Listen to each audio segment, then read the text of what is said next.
जीवात्मा को उसके द्वारा किए गए पापों की सूची यम की राज्यसभा में चित्रगुप्त सुनाते हैं।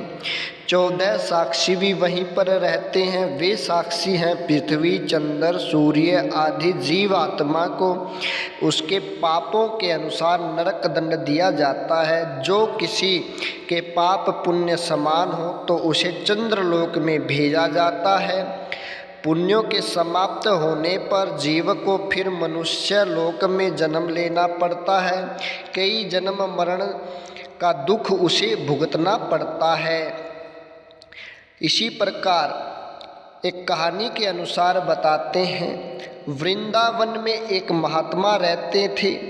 एक बार ध्यान में बैठे थे कि एक चूहा उनकी गोद में छिप गया, क्योंकि उसके पीछे बिल्ली दौड़ रही थी। महात्मा ने दया से उसे चूहे को कहा कि तू जैसा चाहे वैसा तुझे बना दूं। चूहे की बुद्धि भी आखिर कैसी हो सकती है। उसने सोचा यदि मैं बिल्ली बन जाऊं तो फिर किसी का भी और से कोई डर नहीं रहेगा। चूहे की मांग पर महात्मा ने उसे बिल्ली बना दिया। एक बार उस बिल्ली का एक कुत्ते ने पीछा किया तो उसने महात्मा ने उसे फिर कुत्ता बना दिया।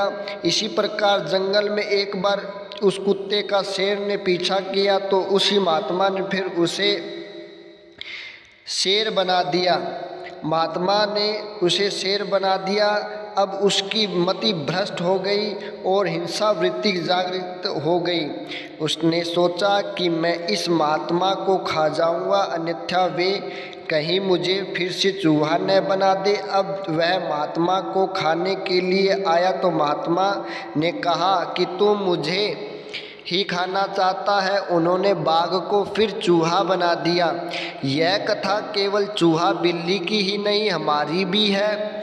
यह जीव कभी चूहा था तो कभी बिल्ली था, अब मानव हो गया तो कहने लगा कि मैं ईश्वर को नहीं मानता, धर्म मुझे स्वीकार नहीं है। तो भगवान भी सोचते हैं कि अब तू कहाँ जाएगा, मैं तुझे फिर चूहा बिल्ली बना दूंगा। इस मनुष्य जन्म में जीव ईश्वर को पहचानने और प्राप्त करने का प्रयत्न नहीं करेंगे तो उसे फिर पशु ही बनना पड़ेगा। पशु पक्षियों के अवतार में कई प्रकार के कष्ट सहन करने के बाद जीव मनुष्य योनि पाता